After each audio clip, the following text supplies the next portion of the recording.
যদি আপনি জীবনে বারবার আঘাত পেতে থাকেন তাহলে নিজেকে দোষী ভাববেন না। শুধু মনে রাখবেন যে গাছের ফল যত বেশি মিষ্টি সেই গাছেই সবাই বেশি পাথর ছোড়ে। যদি হঠাৎ করে কেউ কথা বলা বন্ধ করে দেয় তাহলে তার এই 3টি কারণ হতে পারে। 1 নম্বর হচ্ছে যতদিন আপনার প্রয়োজন ছিল ততদিন ভালো ছিল, এখন আর প্রয়োজন নেই। 1 নম্বর। 2 নম্বর হচ্ছে আপনাকে দূরে সরিয়ে দিতে চাইছে কোনো না কোনো বিশেষ কারণে। 3 নম্বর হচ্ছে যে কোনো কারণে আপনার থেকে আঘাত পেয়েছে। তো নতুন দিনে নতুন আরেকটি ব্লগ ভিডিও নিয়ে হাজির আমি আপনাদের মাঝে শাবানা। তো ছোট্ট একটা গ্রাম কোচবিহার জেলা থেকে বলছি, আমার বাসা দিনহাটা। তো হাজব্যান্ড এর কম ইনকামেও একটু বুদ্ধি করে চলে মাসে হাজার হাজার টাকা সঞ্চয় করি, মানে সেভ মানি। তো এভাবে খরচ কমিয়ে সঞ্চয় করি, মাসে হাজার হাজার টাকা জমাই। তো welcome back to my channel. আসসালামু আলাইকুম। তোমরা সবাই কেমন আছো? আমি আশা করি তোমরা সকলেই ভালো আছো। আলহামদুলিল্লাহ আমিও ভালো আছি এবং আমার পরিবার পরিজনদের নিয়ে আলহামদুলিল্লাহ ভালোই আছি। তো আমার প্রাণপ্রিয় কলিজা আপু ভাইয়ারা তোমরা সবাই কেমন আছো? আমি জানি তোমরা সকলেই ভালো আছো। তো আজকের ব্লগটা আর কি বেশি কিছু সংসারের কাজ তোমাদের কাছে শেয়ার করব না, অল্প কিছুই আর কি শেয়ার করব সংসারের কাজ। এই যে দেখতেই পাচ্ছেন এখানে শাড়িগুলো, যেহেতু শীত পড়েছে তো নিচের আলমারি থেকে সমস্ত কাপড় চোপড় বার করে, কালকে তো তোমাদের ব্লকে দেখিয়েছি, তো সমস্ত কাপড় চোপড় বার করে আর কি মানে রেখেছি। জ্যাকেটগুলো আলাদা, ছোটার আলাদা, লেগিংস আলাদা, সবগুলো আলাদা আলাদা রেখেছি, শাড়িগুলো আলাদা। তো শাড়িগুলো আমি চেয়ারের উপরে রেখেছিলাম যে সকালবেলায় উঠে আর কি কালকে ধুয়ে দিয়েছি। তো কালকেই ধুয়ে দিছি, কিন্তু আজকে সকালবেলায় কাপড়গুলো তুলে নিয়ে আসলাম, কারণ ছোটো দিনের বেলায় একদিনে না কাপড়গুলো শুকায় না, তো টাইম লাগে আর কি শুকাতে, 2-3 দিন টাইম লাগে, 2 দিন তো লাগবেই টাইম, এরকম পরিস্থিতি। তো আমার বাসা না সারাদিনে রোদ পায় না, ওই 1-2 রোদ পায় আর কি। তো এইভাবে গুছিয়ে নিচ্ছি আর কি কাপড় চোপড়গুলো।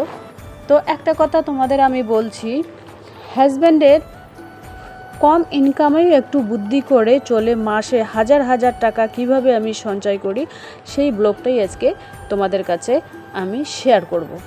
দেখুন, কারো হাজব্যান্ডের ইনকাম দেখুন 10,000ও হয়, কারো হাজব্যান্ডের ইনকাম মনে করো 15,000ও হয়, 20,000ও হয়, যার যেরকম ইনকাম তার সেরকমই খরচ, তাই না?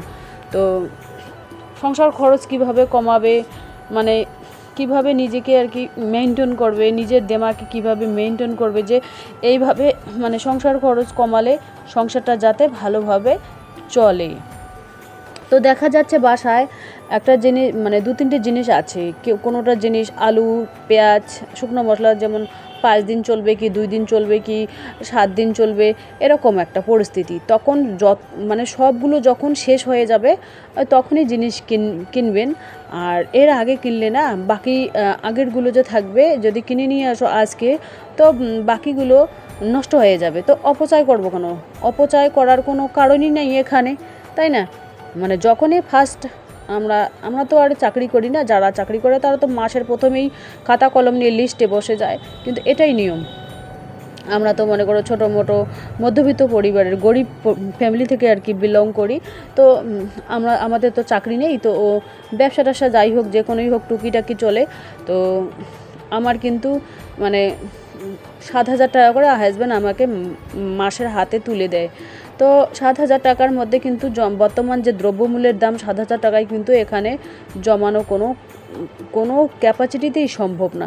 তবু আর কি মানে খুব চিপ রেটে আর কি চলছি, যেভাবে হোক উপরওয়ালা চালাচ্ছে। যখন বেশি হবে হাজব্যান্ডের ইনকাম, তখন আমি না হয় বলবো যে আরও কিছু বাড়িয়ে দাও, যাতে সংসার খরচটা আমাদের আলহামদুলিল্লাহ ভালোই চলে, এইটাই আর কি।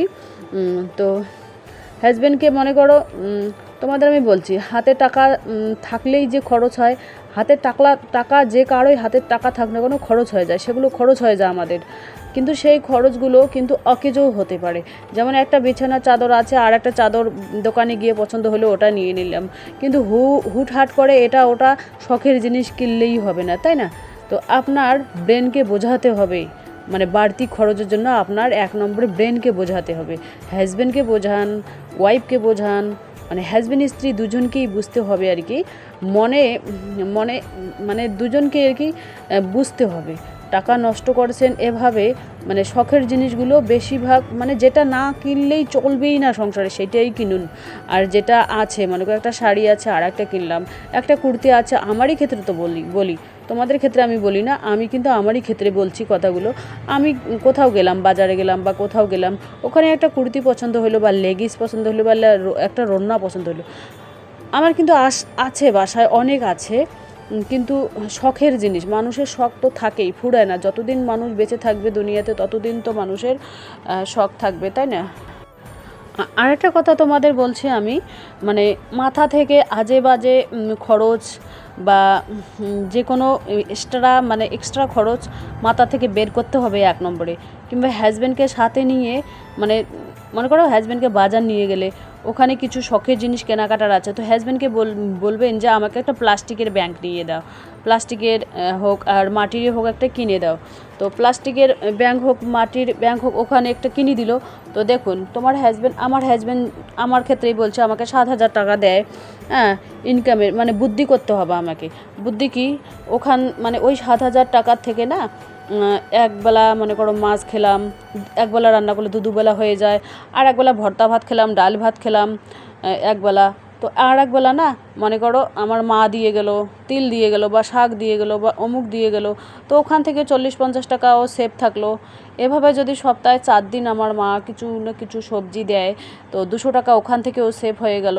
হ্যাঁ, তো একটু বুদ্ধি খাটাতে হবে নিজের বাসায়, উঠানে, ছাদ বাগানে, যাই বলো না কেন, সবজি টবজি নিজে একটু মানে পরিশ্রম করো, একটু রোপণ করো যাতে খাওয়া হয়।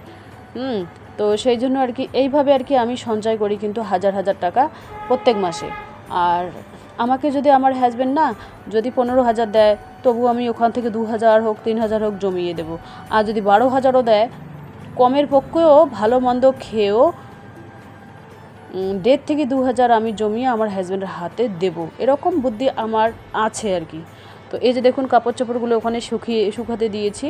তো এটা মানে এডিট করার সময় এটা আগে দেওয়া কথা ছিল, তো পরেই দিয়েছি, যাই হোক দেখানো কথা তোমাদের। তো আজকে না খুব তাড়া আছে, ওই জন্য অত কিছু কাজ তোমাদের কাছে শেয়ার করতে পারলাম না, যেহেতু মানে ছেলের পরীক্ষা, আজকে লাস্ট পরীক্ষা আছে আমার, আবার ব্যাগ ডেলিভারির জন্য বিকেলের দিকে যেতে হবে, 3টার সময় এক জায়গায় ফোন আসছিল, তো সেখানে যাব, খুব তাড়া আছে, ওই জন্য অত কিছু কাজ তোমাদের কাছে শেয়ার করতে পারলাম না। আর আজকে রান্না হচ্ছে কি জানো, ওই ডাল করেছি, 7 মিশালি শাক যা আমার মা দিয়েছে কালকে, ওই শাক একটু রেখে দিয়েছি পনির মধ্যে, সেই শাকে আর কি রান্না করলাম। ছেলে তো শাক খাবে না, ছেলের জন্য ডাল বানিয়েছি অলরেডি, আর তিলের ভর্তা, আমার মা দিয়েছে তিল, সেই তিলের ভর্তা আর কি করে নিয়েছি। এই যে দেখুন আমার ছাদ বাগান বা উঠান বাগানের সবজিগুলো কত সুন্দর, এখানে দেখতে পাচ্ছেন একটা ছিম গাছ হয়েছে, তো আগা হয়েছে, আগাটা আমি বেঁধে দেবো আর কি। এই যে দেখুন, আর কবুতরদের তোমাদের এক ঝলক দেখিয়ে দিই।